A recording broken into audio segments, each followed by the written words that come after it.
Good morning, good morning, good morning. It is Thursday, the 20th of February. Let's just invite Mr. Michael Brown. It's the Morning Blast, myself and Mr. Michael Brown, providing you with an explosive daily market preview and hopefully give you a bit of a chuckle at the same time. Just let me get through the legals and then Michael will join us. Well, actually, he's already there. Nothing discussed on this space. This session constitute trading or investment advice or infers any kind of endorsement by PIQ Global Limited, Traders PIQ or PIQ Suite, or indeed the affiliates, which, as you know, and the hosts, should I say, which, as you know by now, is the amazing Mr. Michael Brown, way, and the amazing Ryan Basie, yes. Obviously, just in case people weren't aware, that's not actually a crowd of people sitting next to me. That's actually me. Very, very good morning, Ryan. Good morning, everyone. Very good morning to you. I've got to ask a question. Is my sound a bit better than it has been the last few shows? Because I've realized that recently my microphone was defaulting back to the one that's embedded in the camera as opposed to my proper microphone. So apologies if the sound has been a bit or there's probably just no difference. I just sound like a trash anyway. I was going to say, to be honest, there's absolutely no difference. I'm just glad your camera isn't on. Oh, you should be as well today because I'm literally just sitting in a towel because obviously I've got no God. God. Please excuse me, listeners, while I vomit, and then we'll get on with the remainder of the show. I can't wait until we start doing these shows live, like with a camera up and stuff. You see me covered in KFC from the night before. Bloody brilliant. God. Right, moving on. Should we move swiftly? Yeah, I think we better. Oh, right. Good morning, everyone. It was another subdued day for financial markets yesterday, be completely honest with you. Markets really still in search of a narrative, in search for a bit of a catalyst. We're just stuck in a bit of a rut, to be completely honest with you, with no real significant data this week or next, in all honesty, and also markets seemingly having become desensitized to whatever Trump decides to waffle on about. That said, equities continuing to take the path of least resistance to the upside. The S&P 500 up by 0.25%, the Nasdaq up by 0.1%, both notching fresh record highs yesterday. Although someone in my mentions yesterday tried to claim that the record highs don't count because we only moved 0.25%, which is complete nonsense. The market is.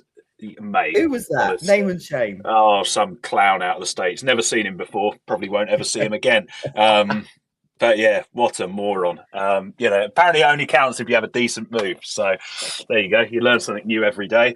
In terms of markets elsewhere, the dollar was broadly firmer. The dollar index up by about 0.3%, consolidating its recent gains north of the 107 figure, although we have slipped marginally below that level this morning. That's due to a big chunk of yen demand during the Asian session, which has briefly seen dollar yen trade below the 150 handle for the first time since early December of last year. And we also see treasuries gaining ground across the curve. 2-year yields ending the day 3 basis points lower yesterday. 10-year yields ending the day lower by about 2 basis points. And because the day ends in a Y, it's worth mentioning that gold is trading at a fresh record high, continuing to shine. In terms of catalysts and fundamental drivers yesterday, I guess the most interesting release was minutes from the January FOMC meeting. Commentary around rates and monetary policy was pretty much as you would expect. The Fed saying that they're happy to hold rates at this restrictive level as long as the economy remains strong, and that they want further progress on inflation before delivering any adjustments to the Fed funds rate. Commentary on the balance sheet, though, was interesting because there was a line in those minutes that committee members thought they may need to, and I'm quoting here, pause or slow the pace of balance sheet runoff until the debt limit is resolved. This is one of the reasons why we saw risk get a little bit of a bid late in the United States session yesterday, and also why we saw treasuries rallying across the curve. The idea basically being that if the Fed do indeed end up slowing the pace of quantitative tightening, that is likely to be a bit of a liquidity injection, maybe like a balance sheet put, you could even frame it, if and when that comes to fruition. Other data releases yesterday were pretty boring, to be completely honest with you. Housing starts a little bit soft, building permits a little bit better than expected, although the figures refer to January, so of course they are skewed by the wildfires in California and also by the cold snap that we saw in the States in January as well. And we did have a soft-ish 20-year auction as well, $16 billion worth sold off with a tail of 1 basis point, which was not exactly stellar. In terms of news, a bit of a worrying one for the London market, forgive me, I actually missed this yesterday morning, but I don't think we mentioned it, so correct me if I'm wrong. Glencore, they reported earnings yesterday morning, and their CEO said on the earnings call that I quote here, there may be a better exchange for our shares. Of course, yeah, well, indeed. New York is the leading candidate to take the listing over from the LSE. Glencore, incidentally, is the 16th biggest stock in the FTSE 100. And when it actually listed on the LSE all the way back in 2011, at the time, it was London's biggest ever IPO, which gives you an idea of the significance of them moving. Of course, they are just the latest. Oh, go on. Oh no, God! Oh, no, you're right. You're obviously going to say the latest in a long line of ones, considering the way they're moving. But I guess the bigger concern for this as well is like, yes, like we begrudgingly accepted that we're not an exchange for tech stocks, or we're not a country to IPO in for tech stocks and stuff and such. But we were always kind of the bastion of the miners. Now, if the miners start leaving us, then we really are fucked. And actually, though, BHP have already gone. Yeah, Rio Tinto are under pressure to go. Glencore are basically saying they're off as well. You've also got all the oil and gas lot. BP, there's a chance they're going to go if Elliott get their way. Give me Shell. Give me a few months. PIQ IPO on the LSE, just to try and make Britain, make the LSE great again.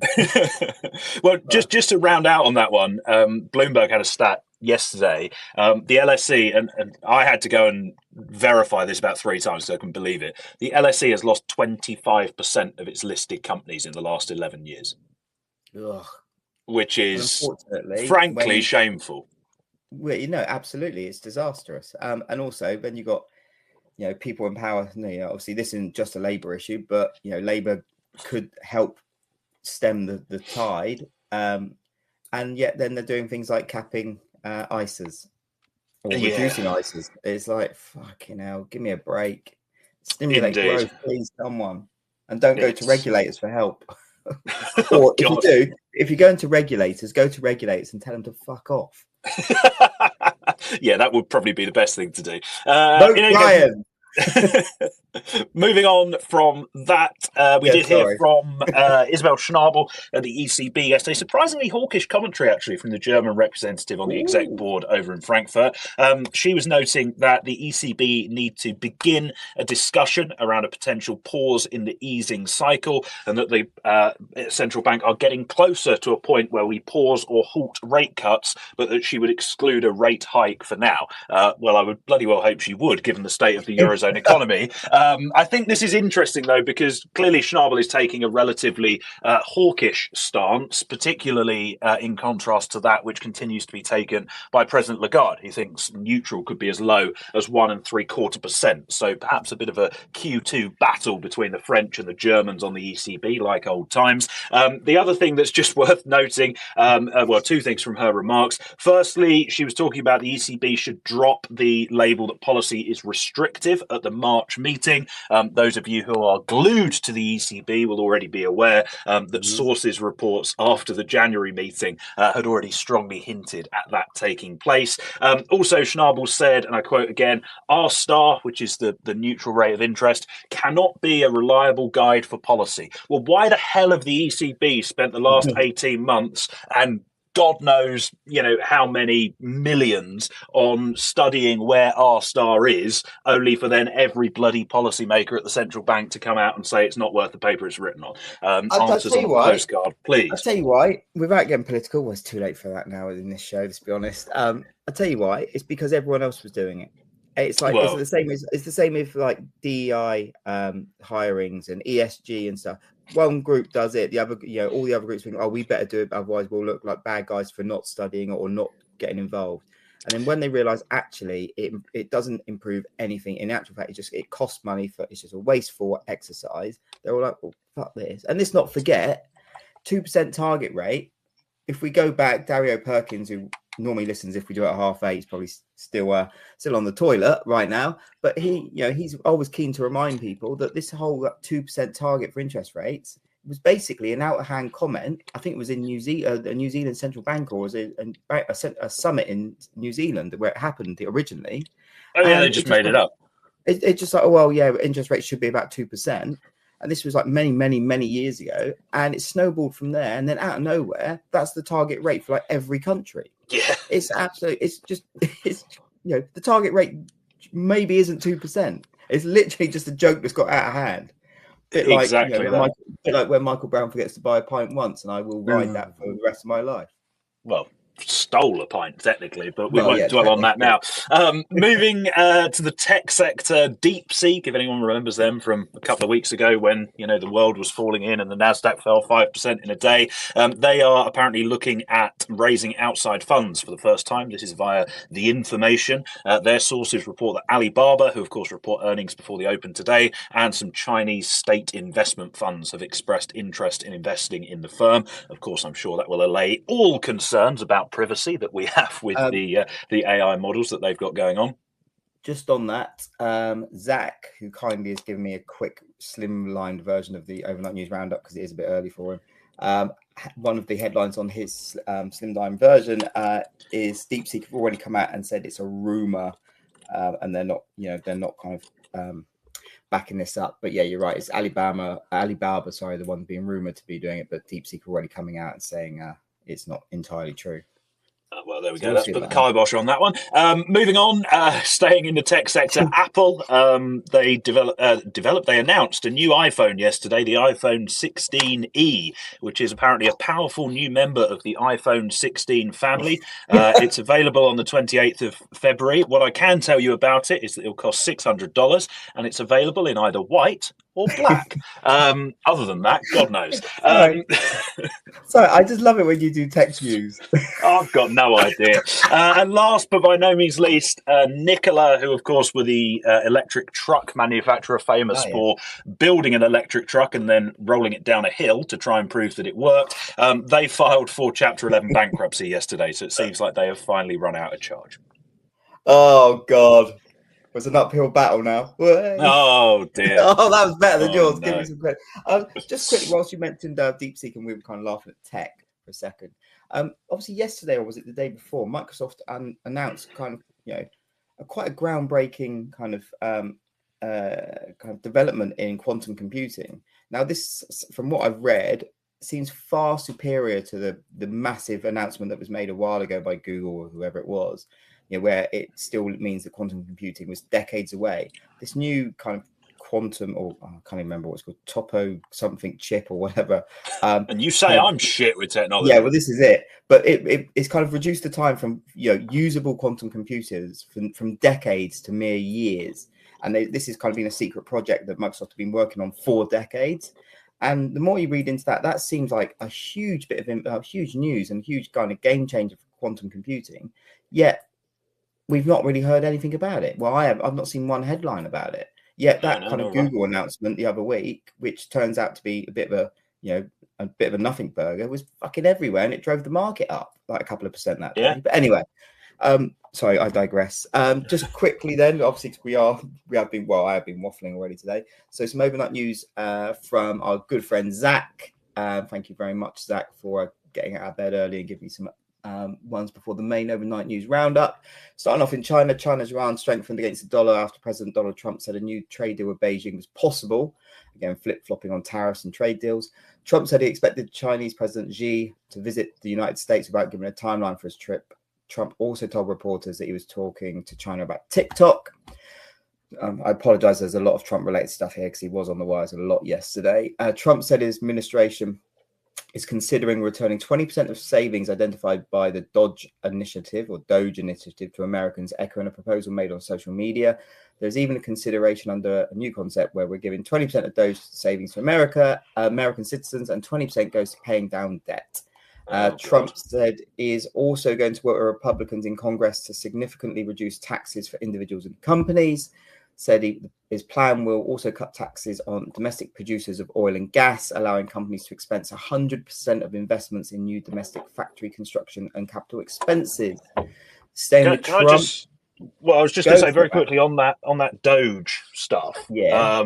That could either end very well or very badly, and it all hinges on whether there are actual savings being made from this Department of Government efficiency thing. If it's just a case of Doge paying God knows how many million federal workers not to do any work and not renewing contracts that probably wouldn't have been renewed anyway, then you're just going to add fuel on the inflation fire. But if you're actually making savings, then it could work. I think the latter point, especially, because don't get me wrong, from the sounds of it, but obviously, it's easy to wrap stuff up and make it look colourful. From the sounds of it, they're making significant savings on stuff, that money that would have been allocated, or at least finding stuff that kind of is a bit suspect. But then, that's not saying it's malicious. It's just, such a big, I don't know, God knows how many kind of lines of fucking spreadsheets people have got to deal with. I struggle paying my own salary, to be honest. But that's why I've got Richard Bernal on it. But that's why I don't get one. Yeah, true. Anyway, quickly moving on. Trump said his administration will quickly fill the SPR, Strategic Petroleum Reserve, which he criticised his predecessor, Joe Biden, for tapping to bring down the price of gasoline. Quote, "We'll fill it up fast," he told a conference in Miami. Speaking of oil prices edged lower on Thursday morning as industry reports showing a build in US crude stockpiles weighed on sentiment, falling back from gains made in the previous session on worries over supply disruptions from Russia. Looking over in Europe, German producer prices rose less than expected in January, increasing by 0.5% in the year. Reuters poll expected a 1.3% increase. And also staying with Europe. According to the Greek PM, Europe needs to, quote, wake up following US policy shifts. Europe should wake up and build its own defense policy following a dramatic shift by the United States over Ukraine and geopolitical developments in recent months. Again, that's from Greek Prime Minister. I'm not going to pronounce his name. I was waiting for that. I was like, Mitsotakis. That'll do.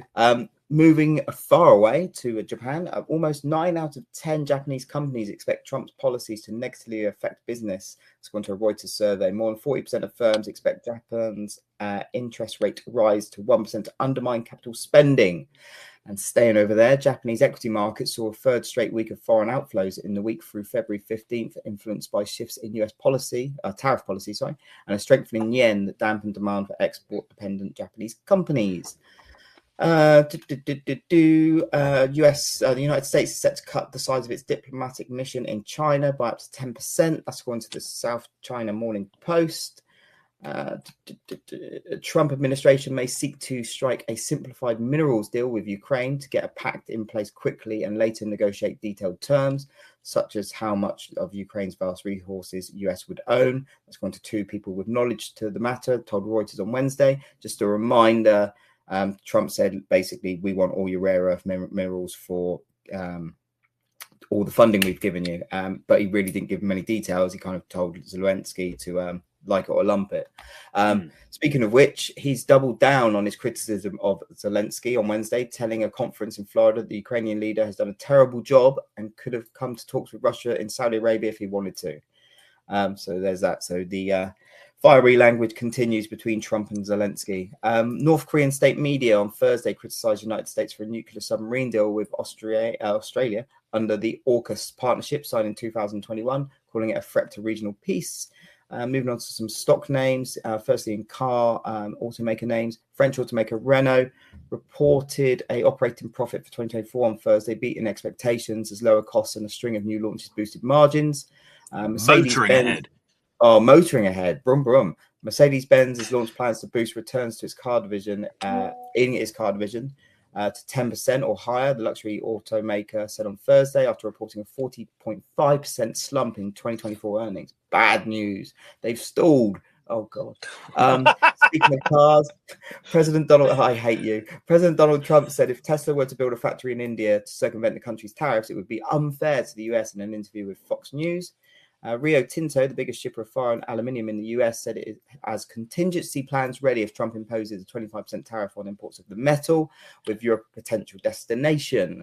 What else we got? Drug maker names. Donald Trump will meet today with executives from major drug makers in the White House, according to the White House. That's as the industry tries to win government support for drug pricing and insurance changes. And finally, Airbus sees jet deliveries rising 7% in 2025, unveils new changes. So that's from Reuters. Airbus flagged short-term production pressures and confirmed a delay to the A350 freighter as it predicted a 7% increase in deliveries to around 820 jets this year, whilst continuing to clean up troubled space and defence projects. Just finally, before I hand back quickly to Michael to round off the show, one thing to note as well, the Boeing, President Trump yesterday came out and said we might need to look at other options for Air Force One, which, as listeners of the previous show would have remembered, Boeing are already in a deep hole in the Air Force One contract. They're delayed and billions over budget, which the US government aren't going to pay because they've locked them in on fixed rate costs. So very interesting one to have a look at and keep an eye on. Yeah, that was interesting. But I mean, I reckon there's more chance of, I don't know, you doing this show without a hangover tomorrow than him buying an Airbus as Air Force One. That's just never going to happen. Challenge accepted. Right, in terms of today then, the data docket, it won't surprise you to learn, is relatively light once again. In fact, there is absolutely nothing of any note during the European morning. Into the afternoon, we do get the weekly jobless claims figures out of the United States at 1:30. Initial claims seen at 215,000 in the week to the 15th of Feb, broadly unchanged from the prior 213,000. Continuing claims for the week before that, expected at 1.87 million, up from a prior 1.85 million. The data is of interest for two reasons, although it's unlikely to be particularly market moving. The first is that the initial claims print coincides with the February non-farm payroll survey week. Of course, that data due at the start of March. And secondly, there's probably going to be a lot of focus on the regional claims figures this week and also next week, amid all of these government layoffs as part of the Department of Government Efficiency that we were touching on a few minutes ago. So that may attract some headlines as the data drops. The only other notable release on the docket today comes at 3, and that is the preliminary consumer confidence data out of the Eurozone. That index expected at -14 compared to a prior -14.2. I remember running the numbers on this ages ago. I think since 2000, that index has only been positive about 4 times. So not particularly surprising there. In terms of other bits and bobs to keep an eye on, as we mentioned, earnings due before the open today from Alibaba and also from Walmart. There's also been a whole bunch of earnings from European firms as well, which we really don't have time to get through. And then on the speaker slate, we hear from the Fed's Kugler, Barr, Musalem and Goolsbee, all 4 of whom are voters on monetary policy this year, as well as the ECB's Nagel and Macluf as we move through the remainder of the day. And that is pretty much your lot for this morning. Thank you very much, Mr. Michael Brown. If you were wondering why I had myself muted, it's because I'm quickly trying to get dressed in my office to catch my train. No. There you go. Right, Mr. Michael Brown, thank you very much for that. Awesome to speak to you as usual. Regular listeners, well, all listeners, thank you very much for tuning in, but especially the regular ones. We see you every day, and it means a lot. Just a friendly reminder as well to for the London-based guys, on March the 7th, me and Michael Brown will be doing Jello shots. So we've been tweeting about it in London. Everyone's welcome. It'll be in the Token House in Moorgate on non-farm day. So do come along for that, for some beers if you fancy it. But yeah, on that note, Mr. Michael Brown, thank you again. And I'll see you later on for a beer. Have a good one.